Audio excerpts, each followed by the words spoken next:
Ini saya ingin matur sebagai anak ya, sebagai rakyat kepada pemerintahnya, kepada Pak Kabar Eskrim.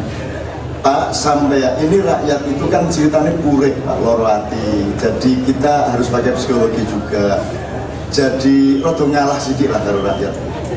Piye-piye pancen oke polisi sing marake kae dolor hati, kan gitu kan. Nah, sampean agak ngalah sedikit, menahan diri, ngakoni salah polisi nih ya tetep sing disalahke rakyat meneh ngono lho kan. Dadi kuwi lungo bali engko saya mangko kuwi panjenengan cara. Itu jadi menurut saya Bapak alhamdulillah dipercaya oleh rakyat untuk menduduki jabatan sangat-sangat penting, maka Bapak harus lebih luas. Oke, tak akoni le, jangan polisi oke sing salah, tapi kan dialektis ya. Semua kita bersalah, polisinya ya salah, rakyatnya jadi ya melu salah, tapi turutnya. Mari kita pelajari bersama-sama, kita cari duduk baik-baik seperti ini sesering mungkin supaya besok kita menjadi satu tim, rakyat sama polisi satu tim, kan gitu ya. Kalau kita terlalu defensif, terlalu membela pihak kita saja, nanti kayak lepure saya banget ya Pak. Nanti ceritanya neng bojo pure ya Pak. Neng bojo pure ini lanjur minggat, nek minggat karo noleh-noleh, dijemput ora ya, dijemput ora itu Pak. Jadi mereka tuh sangat ingin dekat sama polisi, sangat ingin diajak polisi, sangat ingin merasa aman dengan polisi, kan begitu. Maka inilah yang dirintis oleh Pak Busro, sangat ingin aman menjadi orang Indonesia, merasa aman dengan kejaksaan, merasa aman dengan seluruh sistem dan birokrasi kenegaraan kita, gitu ya. Kira-kira gitu teman-teman sekalian. Nah, tentu saja tidak bisa kita jawab malam ini semuanya, tapi malam hari ini kita harus dapat keyakinan bahwa we can go together. Kita akan maju bersama-sama menjadi satu tim. Satu tim, ya orang sing salah ya dieleke kan gitu ya. Tapi ojo njuran teman-teman dalam satu kesebelasan gitu ya. Oke, sekarang saya persilakan Pak Busro dulu atau Pak Darmono dulu, saya monggokan. Pak Darmono nyun sewu. Saya akan menanggapi 3 hal. Pertama, atas saran daripada Mbak Eka yang dari Madura tadi, terkait dengan usulan tentang perlunya penerapan hukuman mati sebagai upaya daripada agar orang menjadi jerah. Saya kira dari undang-undangnya sendiri, dari undang-undang pemberantasan tindak pidana korupsi, di sana sudah ada ancamannya. Jadi tindak pidana korupsi yang pertama, apabila itu dilakukan dalam keadaan bencana alam, ya, yang kedua apabila tindak pidana itu dilakukan menimbulkan suatu akibat yang menggoncangkan keadaan ekonomi nasional, dan yang ketiga apabila pelaku korupsi itu adalah sudah berulang-ulang atau residivis, itu bisa dikenakan sanksi hukuman mati. Namun demikian bahwa memang sampai dengan saat ini di Indonesia belum ada penerapan itu karena harus memenuhi kriteria itu, ukuran itu. Karena itu saya sepakat kalau bagaimana untuk membuat efek jerah pelaku korupsi itu adanya suatu peraturan undang-undang yang memungkinkan orang berbuat menjadi jerah.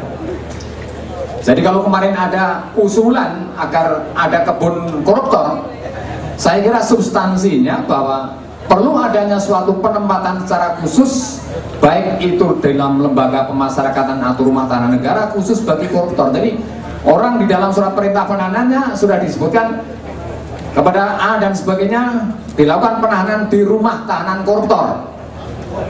Nah, kemudian penempatannya dipidana di dalam lembaga pemasyarakatan koruptor, sehingga ada stigma, ada ketentuan yang secara jelas menyebutkan bahwa orang itu akan ditempatkan di suatu tempat khusus bagi koruptor.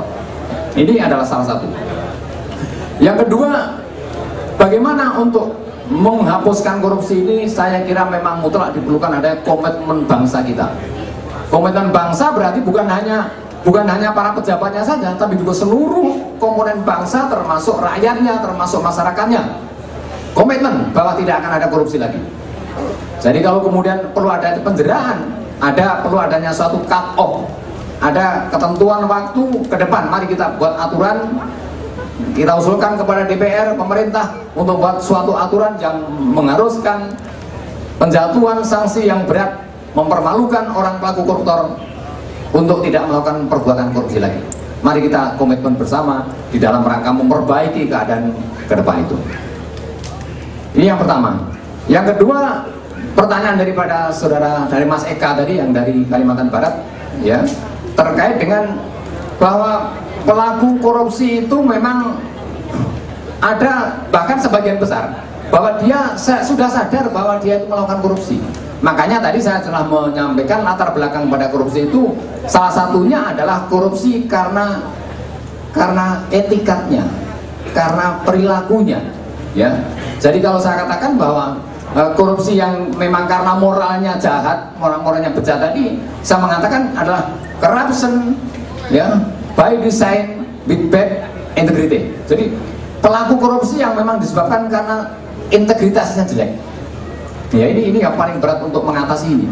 Ya, karena memang dia dasarnya sudah jahat, walaupun dia sudah hidup mewah, tapi dia tetap mempunyai suatu keinginan korupsi. Nah, sekarang kalau dikatakan untuk menjadi pejabat dipersyaratkan adanya suatu integritas moral yang baik, saya setuju.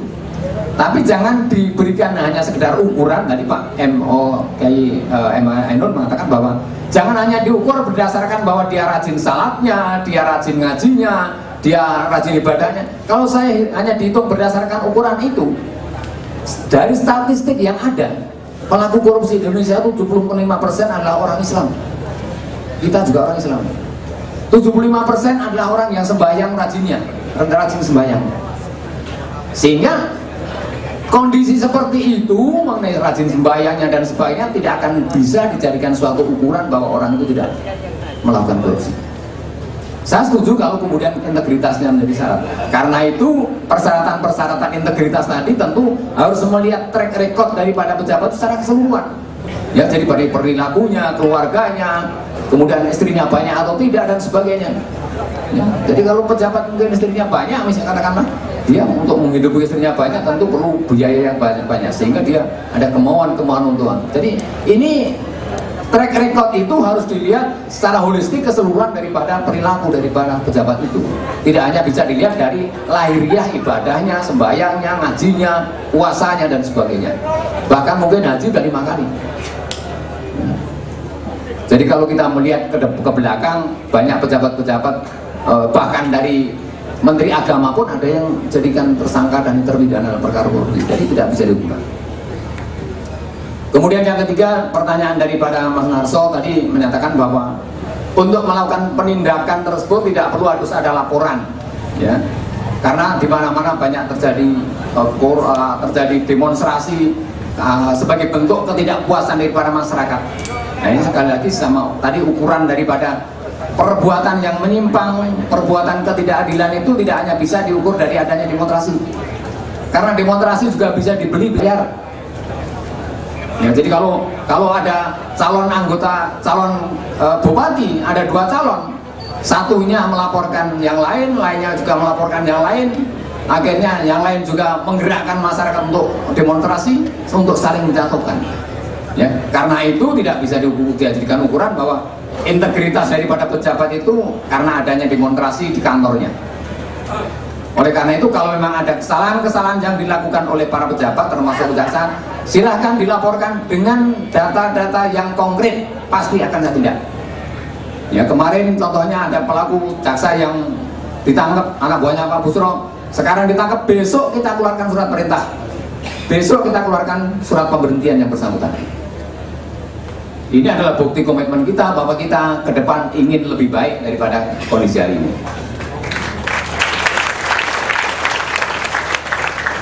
Sehingga kita komitmen, pimpinan kejaksaan komitmen kita harus menjadi raja tega. Artinya siapa saja yang melanggar aturan, mencederai rasa keadilan masyarakat, kita tindak pada hari ini juga. Saya kira itu penjelasan tambahan saya. Silakan Pak Guru. Saya berdiri aja ya, supaya merasa dianggap berwibawa di depan taklim.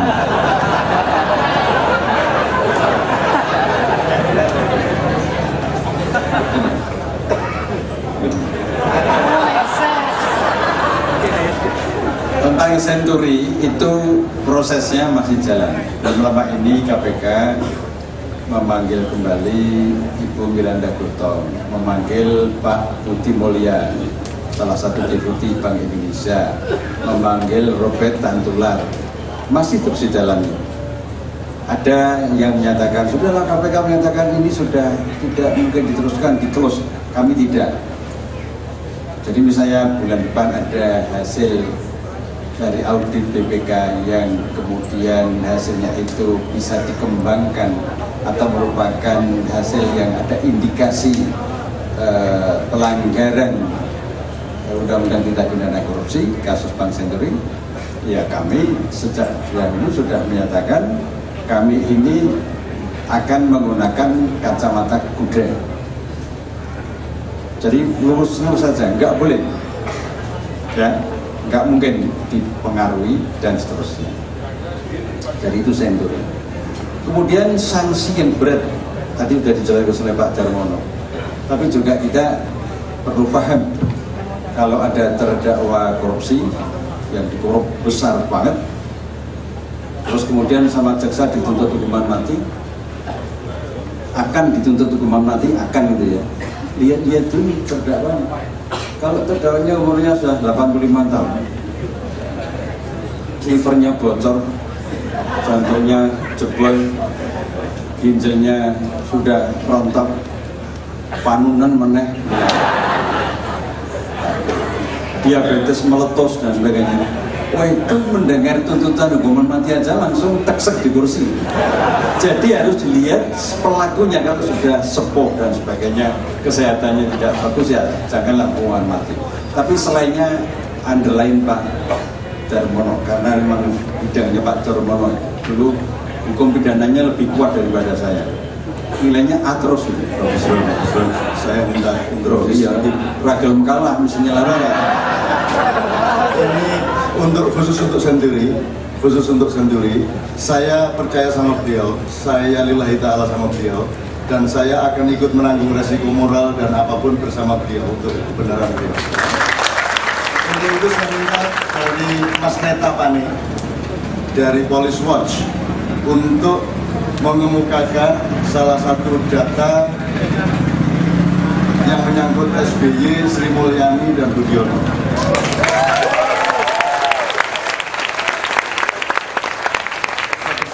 Saya kira sangat diperlukan oleh KPK.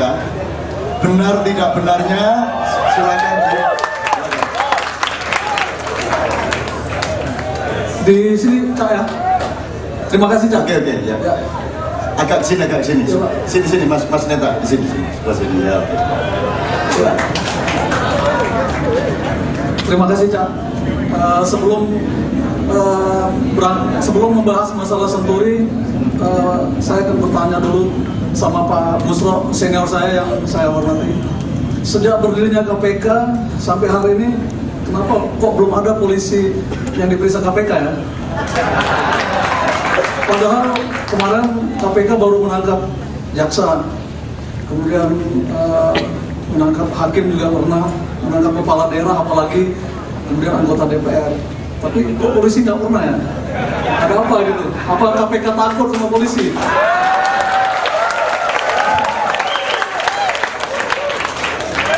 Kemudian yang kedua itu, kalau data yang kita temukan ini rakyat boleh mengevaluasi pejabat ya Pak ya? Boleh ya, rakyat mengevaluasi pejabat. Jadi data yang kita temukan itu tahun 2010 itu dalam hal pemberantasan korupsi, itu ternyata kerja polisi lebih banyak. Polisi itu khususnya Barreskrim yang dipimpin Pak Sutarman membawa kasus korupsi ke pengadilan itu ada 15 kasus yang tahun 2010 Pak. Sedangkan KPK hanya 9 kasus tahun 2010. Padahal anggaran yang dimiliki polisi itu untuk satu kasus cuma 30 juta untuk satu kasus. Sementara KPK itu 400 juta. Kemudian kejaksaan itu lebih banyak lagi membawa kasus korupsi ke pengadilan. Itu kalau nggak salah 28 kasus. Memang anggaran kejaksaan dalam hal pemberantasan korupsi itu cukup besar dibandingkan polisi, 48 juta. Kemudian soal Senturi, kebetulan kita ada data ini dari ada surat di mana disebutkan di situ aliran dana Senturi itu mengalir juga ke Pak SBY. Kemudian nanti bisa saya serahkan juga data-data. Ini bukan fitnah, bukan apa, cuma cross check aja, cross check. Bukan fitnah, bukan menuduh, tapi ini sekedar cross check. Itu mengalir juga ke Pak Budiono. Ini ringan aja, pertanyaan ringan. Apakah menurut keyakinan KPK Pak SBY ini terlibat nggak sih Pak di dalam Senturi? Karena menurut data yang kita punya ini mustahil juga uang yang begitu banyak yang dikeluarkan oleh Bank Indonesia Presiden nggak tahu. Ya, sedangkan misalnya di RT aja kalau kita mau bayar sampah bayar apa RT-nya tahu gitu kan. Masa untuk uang sekian triliun Presiden tidak tahu gitu. Apalagi ya nanti datanya bisa kita serahkan lah ke KPK. Saya kira gitu Cak. Terima kasih atas kesempatannya Cak. Assalamualaikum warahmatullahi wabarakatuh. Saya mohon izin atas tabrakan ini, tapi ini yang namanya fatabayyanu an tusibu qauman bijahalah. Jadi saudara-saudara, Allah Ta'ala fil Quran. Oke Pak Busro, monggo saya halal bihalal opo anane. Kalau Pak Netapani mengemukakan sesuatu yang tidak faktual secara hukum, kan sudah ada pasal-pasalnya untuk menjerat beliau, kan begitu? Nah, silakan. Nah, oke, kalau gitu secara resmi bisa diserahkan kepada KPK-nya.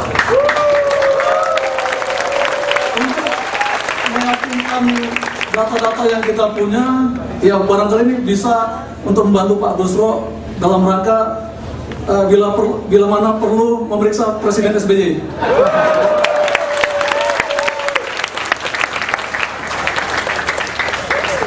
Oke teman-teman sekalian, ini tidak mensyukuri salahnya orang. Kita tidak menikmati jahatnya orang. Kita prihatin dan mendoakan semua yang baik maupun yang buruk agar mendapat hidayah dari Allah Subhanahu wa taala. Gitu ya. Untuk momentum ini mudah-mudahan bermanfaat juga. Saya nggak tahu juga kualitasnya secara hukum, saya tidak tahu. Pokoknya saya senang ada fatabayyanu seperti ini menurut Al-Quran, karena dia juga hafal itu. Saya mohon dengan sangat teman-teman yang muslim, Al-Fatihah, untuk supaya Allah mengabulkan semuanya. Al-Fatihah. A'udzubillahi minasyaitonirrajim. Bismillahirrahmanirrahim. Alhamdulillahirabbil alamin arrahmanir rahim. Maliki yaumiddin. Iyyaka na'budu wa iyyaka nasta'in. Ihdinas siratal mustaqim, siratal ladzina an'amta 'alaihim ghairil maghdubi 'alaihim waladdallin. Amin. Juga ya Allah, tambahkanlah malaikat-malaikat kekuatan dan sultan ke punggungnya Busro Muqaddas agar supaya dia tegak dan teguh menegakkan hukum di Indonesia. Amin ya rabbal alamin. Ya, aku tambahin ya sebagai saksi. Aku tambahin untuk Pak Busro sebelum menjawab ini, karena ini penting. Jejer janmo janjane kudu nuhoni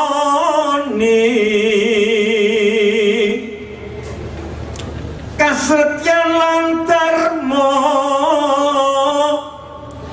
yoiku kang pantes pinasti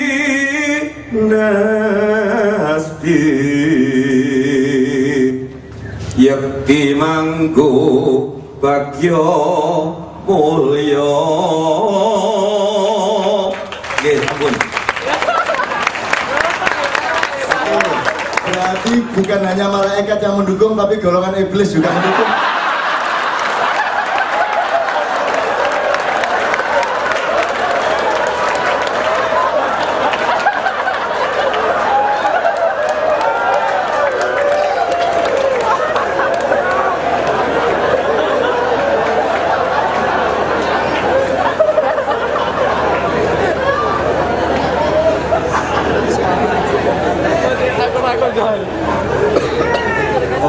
Santri asli itu kan sarungan ya, dan sudah menunjukkan sebagai santri pakai sarung sekarang ini, dan sarungnya yang saya ketahui yaitu 3 tahun yang lalu ya. Donek ke iblis ini, sing iblis ini sing donek ke pun sing ngonek ke.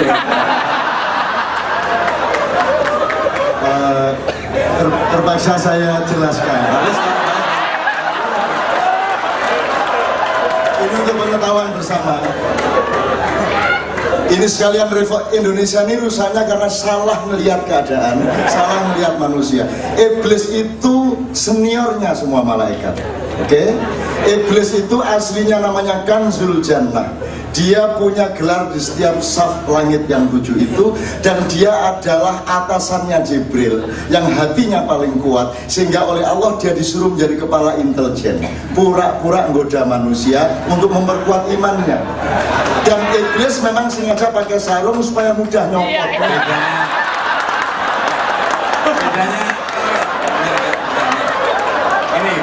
Bedanya orang-orang yang kuliah, Pak Busro kuliah, Pak Tarman, Pak Tarmono, saya kuliah. Bedanya pasti kalah sama orang pesantren. Pesantren ngomong apa aja kan kita nggak bisa bantah, bener orang kita nggak ngerti kok gitu. Yang tahu cuman Gusti Allah. Kan borong habis gitu.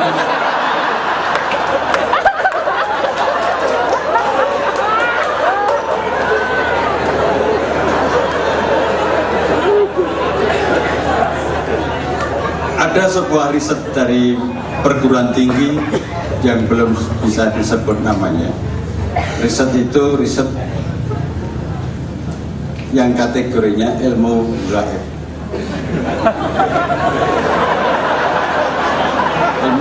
Ilmu gaib. Jadi metodologinya juga nggak jelas itu. Nah, riset itu mengambil objek kajian, yaitu komunitas iblis. Sebelumnya researcher ini membuat kuesioner, kemudian dikirimkan kepada komunitas iblis itu dengan catatan suatu saat periset ini akan minta waktu iblis untuk wawancara langsung. Kemudian setelah iblis mengisi form kuesioner tadi, dibaca oleh periset itu, lalu periset ini menemui iblis di satu tempat, biasanya di villa-villa, di tempat-tempat yang mewah-mewah gitu, ya kan? Di pesta-pesta yang seperti apalah bisa disebut contoh masing-masing, pesta perkawinan dan sebagainya. Atau pesta kematian juga. Kan di Indonesia itu orang mati kan, kalau sudah mati kan dihaul kan, ulang tahun kematian. Jadi Indonesia itu penuh upacara-upacara. Nanti kalau suatu saat calon meninggal,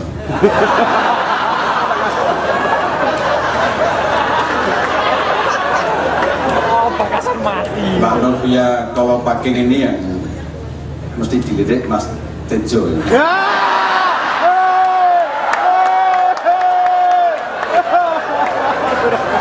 Tadi sebelumnya ada yang tanya, lu ki bojomu gak melu nih? Bojonya itu artinya Mbak Novia terpijak sedang nungguin anaknya punya cucu. Ternyata datang juga. Bapak ada informasi masuk ke Mbak Novia kalau Mas Jiwo Tejo juga kepingin ketemu.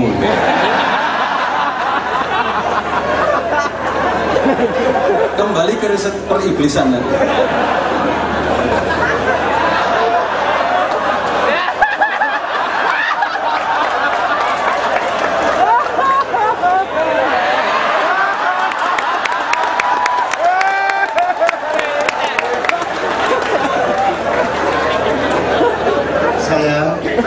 Iblis nggak usah dilateni.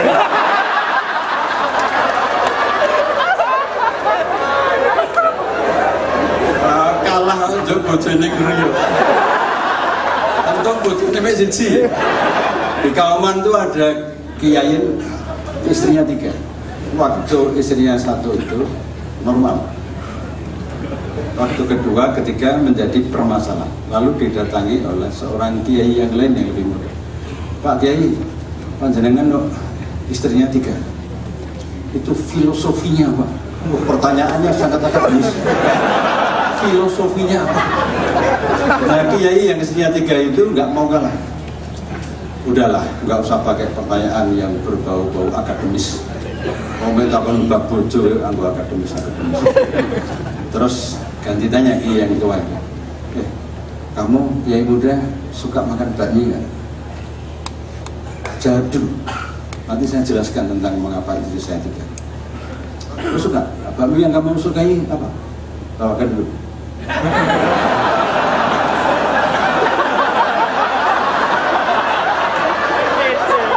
manut. Awal saya ketuanya, dia ketua nggak mampu terus nyerahkan tasnya. Penggawa kayak ini manut. Wis sak becadote cangkem musuh.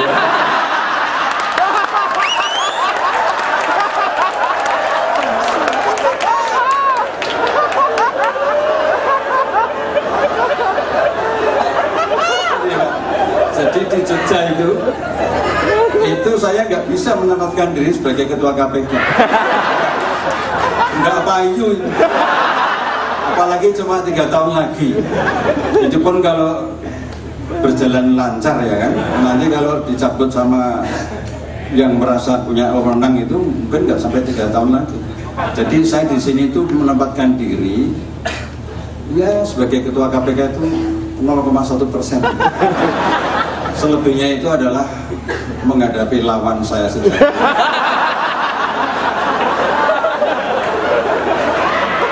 Ya sudah merasa terancam, bojone ditekake.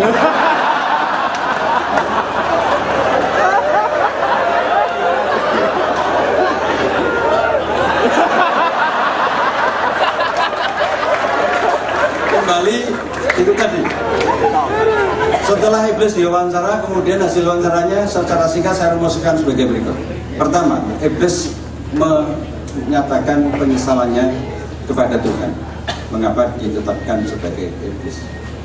Kok bukan manusia? Yang kedua, ada argumen yang dibangun Iblis itu. Mengapa kok dia menyesal sebagai Iblis?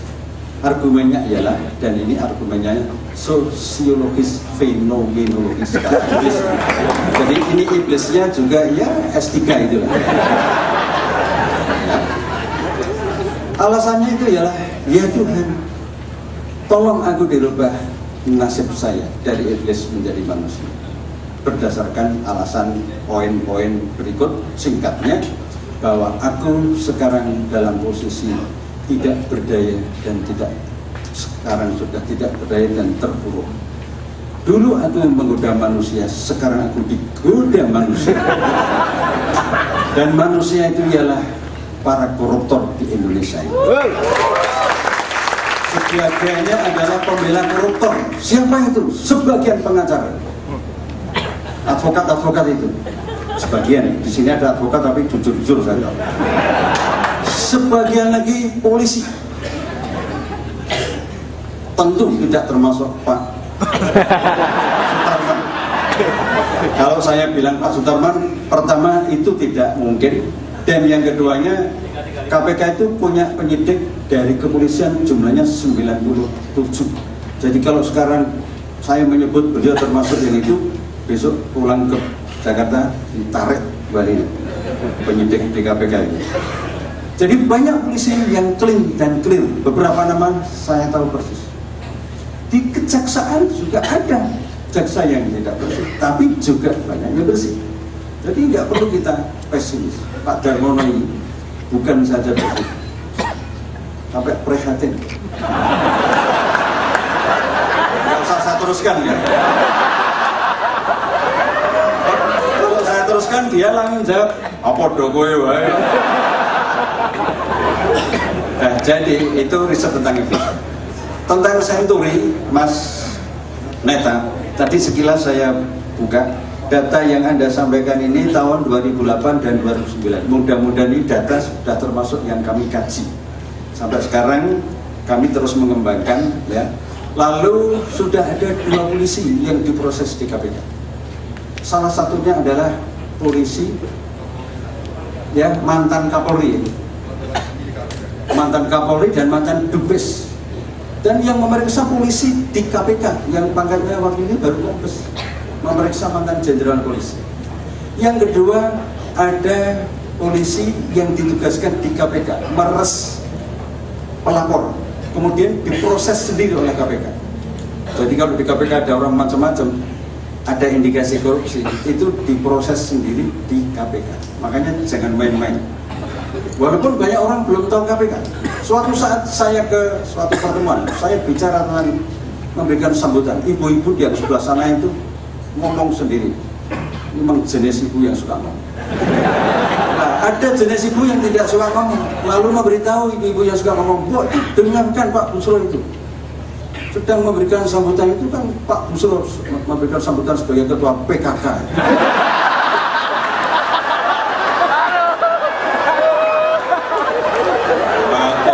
Orang tahu baca surat kabar. Yang namanya ketua PKK itu kan mesti perempuan ya. Jadi mau bilang KPK aja keliru PKK ya. Jadi masih banyak orang yang belum tahu KPK. Oleh karena ini sesungguhnya sosialisasi. Tapi mengundang pelawak mantan pesantren yang mana namanya Ainun Najib alaihissalam. Jadi sudah ada 2 polisi.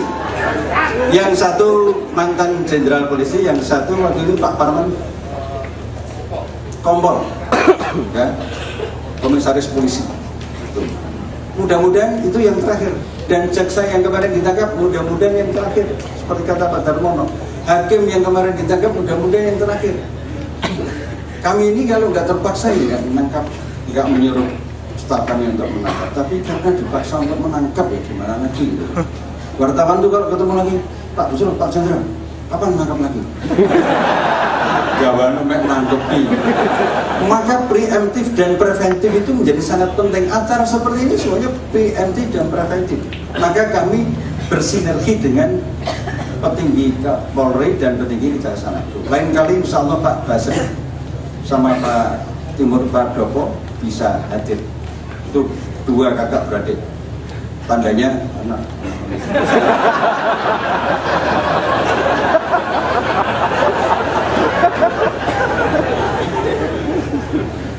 Mas Eka ya, kriteria pimpinan. Pemimpin itu saya garis bawahi Pak Tarman tadi, yang penting keteladanan. Nabi Muhammad itu tidak banyak bicara tapi keteladanan. Nah gitu dimulai dari diri kita sendiri. Saya diajari oleh guru saya, yang penting mulai dari diri kita sendiri, tidak binafsika. Setelah dari diri kita, dimulai dari rumah tangga kita. Kalau ada seorang pejabat, tadi sudah dibilang sama Pak Tarman juga, take home pay-nya jelas, uang yang dibawa pulang itu serahkan atau diserahkan pada istri, ini loh gajinya sekian. Kemudian baru 2 tahun pulang membawa mobil mereknya Hummer. Ini istri dan anak yang baik, menantu yang baik, mesti harus memeriksa bapaknya, kenapa pulang membawa mobil Hummer? Saya dulu nggak pernah mimpi Hummer. Mimpi saya cuma mimpi bagaimana bisa mengabulkan permintaan anak saya yang nomor 3, Pak tolong diberikan hamster. Saya berikan di pasar Ngasem, seminggu mati. Ini kalau misalnya saya ada pejabat pulang bawa Hummer atau Bentley, yang terakhir Bentley, lalu mobil-mobil mewah yang lain, lalu istri dan anaknya tidak memeriksa, malah bilang, loh kok cuma membawa Bentley 1, yang kakung mana Pak? Nah ini keluarga yang punya bibit-bibit kultural yang berpotensi menciptakan korupsi pada rumah tangga. Oleh karena itu pesan agama, jagalah dirimu, keluargamu dari siksa api neraka. Korupsi itu siksa.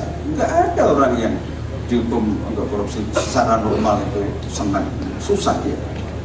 Ya oleh karena itulah maka kepemimpinan dimulai dari dirinya sendiri. Kemudian efek jerah. Ada pandangan supaya RUU tindak pidana korupsi ini itu yang sekarang sedang dibahas itu mencantumkan pasal tambahan tentang hukuman. Setiap koruptor itu pakai pakaian seragam, ditulisi tahanan koruptor belakang. Lalu sebulan sekali, kalau misalnya di LP sebelah sini, itu jalan di Malioboro, bersihkan jalan-jalan, pakai sapu, pakai seragam tahanan koruptor.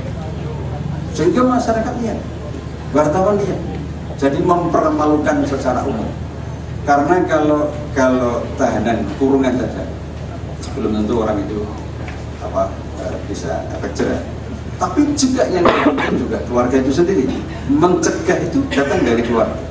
Oleh karena itu mari saya mengajak kita bangun keluarga itu yang biasa, nggak usah mewah-mewah, sederhana, dan banyak memberikan sedekah kepada yang lain yang minta atau yang tidak minta. Kemudian tentang pemberantasan korupsi ini memang harus sistemnya harus selalu diperbaiki, dan undang-undang tidak pidana korupsi sekarang sedang diperbaiki. KPK juga sudah menyusun konsep, nanti hari Senin akan diserahkan di sana.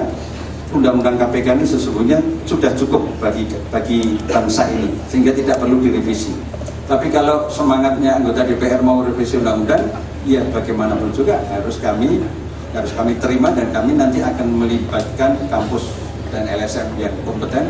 Jangan sampai temanya merevisi undang-undang KPK, nanti ujung-ujungnya KPK malah diperadali. Nah, kalau KPK diperadali, itu artinya ya sukses adalah koruptor fight back.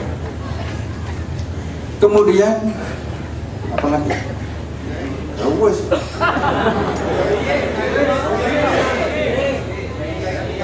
Oke, yang tadi belum ya? Iya. Yang tadi Kiai kan belum. Saya teruskan. Nah, kemudian Kiai yang muda tadi menjawab, saya sukanya bakmi rebus. Bakmi rebus. Oh, ya enak itu. Pernah nggak bakmi goreng? Enggak pernah. Nah, yang terakhir bakmi nyemek. Antara goreng dengan rebus. Belum pernah. Nah, makanlah bakmi goreng dan bakmi yang nyemek, sehingga tahu bedanya yang goreng, yang nyemek sama yang Bagi yang muda itu disarankan oleh Kiai tua seperti itu. Lalu pertanyaannya kembali Pak Kiai senior, apa alasannya Kiai ini istrinya tiga? Ya itu tadi analogi. Yang satu rasanya nyemek, yang satu goreng, yang satu rebus. Nek bojomu bos nyemek kok.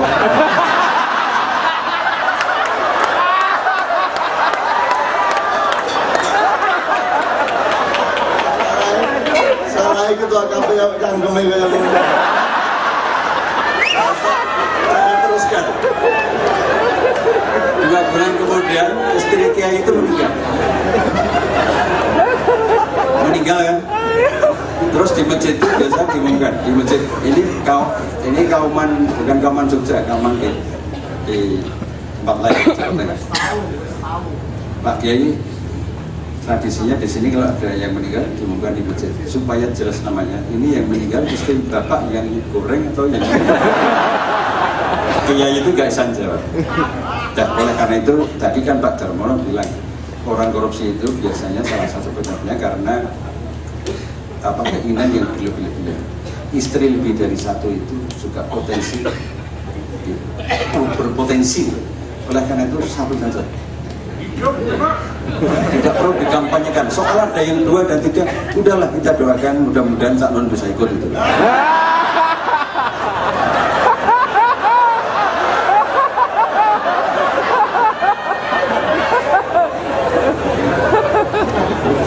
Udah ya.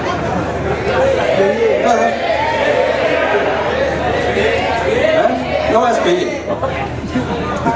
Susilo Bambang Yudhoyono sekarang menjadi presiden kita. Ada prinsip yang sangat mendasar di dalam hukum itu, equality before the law. Semua orang itu di depan hukum harus disikapi sama, enggak boleh dibeda-bedakan. Ini prinsip yang fundamental.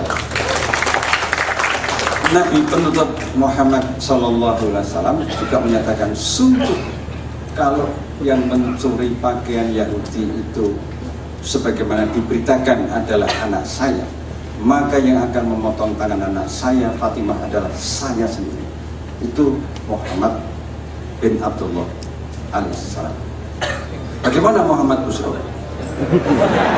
Itu kan nama saya kan Muhammad Busro, titik. Nah, kami terikat, kepolisian juga terikat, kejaksaan terikat dengan asas equality before the law. Siapapun juga yang nanti termasuk dilaporkan ini, laporan ini mesti akan kami respon, pasti kami respon. Kalau memang ada indikasi untuk diperiksa, kami periksa, tidak ada masalah. Nah, pertanyaan Maniopo itu justru menunjukkan ada perhatian pada kami. Kalau saya bilang itu malah diam saja, malah tinggal pulang. Waniopo itu artinya masih ada harapan. Bagus ini. Nah, ini akan kami pelajari. Tapi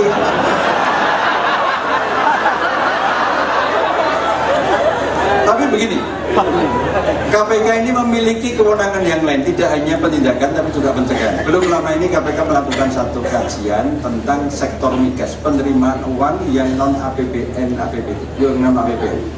Dari sektor migas itu, minyak dan gas itu, setelah kami kaji bersama dengan teman-teman di migas, ketemu angka 156 triliun rupiah yang uang ini sudah berada di luar negeri. Kami minta untuk ditarik kembali dan sudah ditarik, dan kita cek sudah masuk ke rekening bank-bank pemerintah 156 triliun.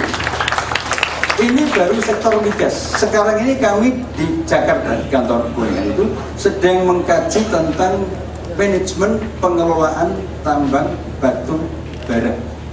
Ini juga menarik, besar sekali. Jadi tidak hanya soal penindakan saja, tapi pencegahan. Sehingga kalau ini nanti ada uang yang masuk, toh itu akan berguna untuk masyarakat juga. Berguna untuk masyarakat, sehingga nanti bisa banyak orang yang bisa menjadi gizi yang tinggi dan seterusnya, pendidikan yang berkelanjutan. Jadi itu beberapa hal yang saya tambahkan pada yang pernah bertanya tadi. Saya terima kasih atas ini data yang masuk tadi. Insya Allah kami pelajari. Saya kembalikan kepada penguasa forum ini, yaitu Saudara Ainun Najib.